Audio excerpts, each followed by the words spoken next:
আবার জাহান্নামীরা যখন জাহান্নামে যাবে, ফেরেশতারা ডেকে বলবে, ও কপাল পোড়া জাহান্নামীরা, জাহান্নামে কেন ঢুকলা? দুনিয়ার বুকে কি তোমাদেরকে সতর্ক করার জন্য কেউ আসে নাই? কুল্লামা উলকিয়া ফিহা ফাউজুন সাআলাহুম খাযানাতুহা আলাম ইয়াতিকুম নাযীর। সুবহানাল্লাহ পড়েন। আলাম ইয়াতিকুম নাযীর, কোন সতর্ককারী আসে নাই? বিশ্বনবী নাযীর হয়ে, সতর্ককারী হয়ে পৃথিবীতে আসলেন। তিনি জাহান্নামের ব্যাপারে উম্মাহকে সতর্ক করেছেন।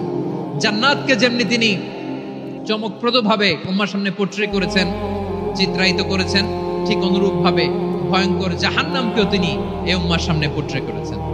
জাহান্নামকে কিভাবে বিশ্বনবী উম্মার সামনে পোট্রে করলেন, চিত্রায়িত করলেন, শুনতে মনে চায়? সিলেটবাসী শুনতে মনে চায়? জান্নাতের কথা শুনে যেমনি জান্নাতে যাওয়ার ব্যাপারে আপনারা আগ্রহী হয়েছেন, জান্নাতের নাজ নেয়ামতের কথা শুনে, জান্নাতের ফিচার শুনে যেমনি জান্নাতে যাওয়ার ব্যাপারে আমরা উদ্বেলিত হয়েছি, উচ্ছ্বসিত হয়েছি, জাহান্নামের কথা শুনলে কিন্তু আমাদের কলিজা কেঁপে উঠবে। কিভাবে বিশ্বনবী পোট্রে করলেন? বিশ্বনবী বলেন, নারুকুম হাযিহিল্লাতী ইউকিদু ইবনু আদম জুজউন মিন ৭০ জুজআন মিন হাররি জাহান্নাম। ও আমার উম্মতেরা, তোমরা যে রান্নাঘরে যে আগুন দিয়ে রান্না করো, তোমরা কি ভেবেছো জাহান্নামের আগুন ওই রান্নাঘরের আগুনের মতো না? আপনারা কিচেনে যে রান্না করেন, রান্নাঘরের আগুন আর জাহান্নামের আগুন তো একই না? সিলেটের ভাইরা বুঝে থাকলে উত্তর দেন। কিচেনের রান্নাঘরের আগুন আর জাহান্নামের আগুন এক না? একরকম? বিশ্বনবী বলেন, জুজউন মিন ৭০ জুজআন মিন হাররি জাহান্নাম। জাহান্নামের আগুন দুনিয়ার আগুনের চেয়ে কমপক্ষে ৭০ গুণ বেশি তেজওয়ালা। জাহান্নামের আগুনকে আল্লাহ নাম দিয়েছেন নারুল্লাহ। এটা আল্লাহর আগুন, নারুল্লাহিল মুকাদা আল্লাতী তাত্তালিউ আলাল আফইদা, যেটা কলিজার মধ্যে যে ধরে যায়। দুনিয়ার আগুন হাতে লাগলে হাত জ্বলে, পায়ে লাগলে পা জ্বলে। জাহান্নামের আগুন দেহের যেই জায়গায় লাগুক না কেন, সাথে সাথে কলিজাটা জ্বলে ছাই হয়ে যাবে। নারুল্লাহিল মুকাদা আল্লাতী তাত্তালিউ আলাল আফইদা। জাহান্নামের আগুন গায়ে লাগলে আপনার কলিজা পুড়ে ছাই হয়ে যাবে। ওই জাহান্নামে আমরা যেতে চাই? আমরা তো সবাই মিলে নাশিদ গাইলাম, জান্নাতে আমরা একা যাব না, সবাই মিলে যাব। ওই জাহান্নাম থেকেও সবাই মিলে বাঁচার দরকার আছে না নাই?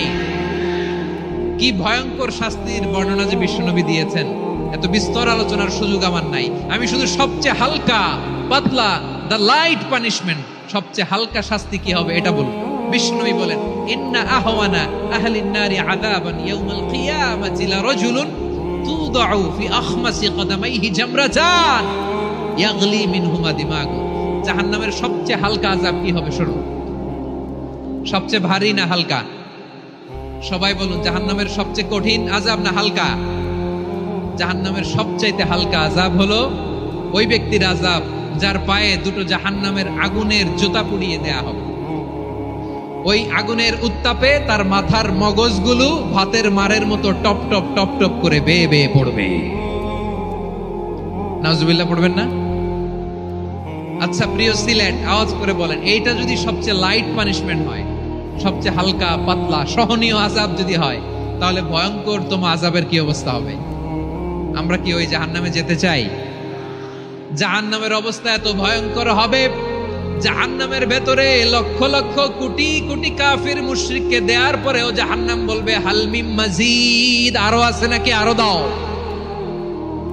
কোটি কোটি কাফেরের দল, মুশরিকের দল, সীমা লঙ্ঘনকারী দল, তাদেরকে যখন জাহান্নামে ফেলা হবে, বড় বড় পাথর খণ্ড জাহান্নামে ফেলা হবে, তারপরও জাহান্নাম বলবে, হাল মিন মাজিদ, আরো আছে নাকি, দাও, আরো দাও, আরো দাও। আমার ক্ষুধা নিবারণ হয় নাই। জাহান্নামে তো উত্তপ্ত হবে, জ্বলন্ত হবে, ভয়ঙ্কর হবে। জাহান্নামের এক অংশ আরেক অংশকে খেয়ে ফেলবে। আল্লাহু আকবার। ফেরেশতারাও টালমাটাল হয়ে যাবে। ফেরেশতারা কি করবে তারা নিজেরাও বুঝতে পারবে না। কোটি কোটি মুশরিক কাফেরদেরকে জাহান্নামে নিক্ষেপ করার পরেও জাহান্নাম ঠান্ডা হবে না, শান্ত হবে না, বলবে হাল মিন মাজিদ, আরো আছে নাকি, আরো দাও। তখন আল্লাহ তাআলার কুদরতি পা জাহান্নামের ভেতরে ঢুকিয়ে দিবেন। সুবহানাল্লাহ পড়তে পারলেন না মজা করে? কোনো কিছুতেই যখন জাহান্নামকে শান্ত করা যায় না, আল্লাহ তাআলা তার কুদরতি পা জাহান্নামে ঢুকিয়ে দিবেন। দেয়ার সাথে সাথে জাহান্নাম থেকে আওয়াজ আসবে, কত কত বিইজ্জাতিকা ওয়া বিকদরিক, আল্লাহ বিইজ্জাতিকা ওয়া বিকারামিক, আল্লাহ আপনার ইজ্জতের কসম, যথেষ্ট হয়েছে, এনাফ এনাফ, আর লাগবে না। সুবহানাল্লাহ বলেন। ওই ভয়ঙ্কর জাহান্নামে আমরা যেতে চাই কেউ? আমরা সব সময় ওই জাহান্নাম থেকে আল্লাহর কাছে পানাহা চাই। আওয়াজ করে বলেন ঠিক কিনা? বিশ্বনবী সব সময় আল্লাহর কাছে আল্লাহর জান্নাত চাইতেন, আল্লাহর জাহান্নাম থেকে পানাহা চাইতেন। তিনি বলতেন আল্লাহুম্মা ইন্না নাসআলুকাল জান্নাতা ওয়া নাউযু বিকা মিনান নার। আল্লাহ তোমার কাছে জান্নাত চাই, তোমার জাহান্নাম থেকে পানাহা চাই। আবার আমরা যখন দোয়া পড়ি, আমরা পড়ি রব্বানা আতিনা ফিদ দুনিয়া হাসানাতাও ওয়া ফিল আখিরাতি হাসানাতাও ওয়া কিনা আযাবান নার। আল্লাহ দুনিয়ার কল্যাণ দাও, আখিরাতের কল্যাণ দাও, জাহান্নামের আগুন থেকে বাঁচিয়ে দাও। পড়ে আমিন। ওয়া কিনা আযাবান নার মানে কি? আল্লাহ তুমি আমাদেরকে বাঁচাও আগুনের শাস্তি থেকে। এটা বিশ্বনবীর সবচাইতে প্রিয় দোয়া ছিল। নবী যখন তাওয়াফ করতেন, প্রতিটা তাওয়াফে তিনি এই দোয়াটা পড়তেন। রুকনে ইয়ামানি থেকে হাজরে আসওয়াদে যখন তিনি যেতেন, এই দোয়াটা পড়তেন, রব্বানা আতিনা ফিদ দুনিয়া হাসানা ওয়া ফিল আখিরাতি হাসানা ওয়া কিনা আযাবান নার। আল্লাহ দুনিয়ার কল্যাণ দাও, আখিরাতের কল্যাণ দাও। আল্লাহ জাহান্নামের আগুনের শাস্তি থেকে তুমি আমাদেরকে বাঁচাও। আওয়াজ করে সবাই পড়ুন আমিন। আবার জাহান্নামে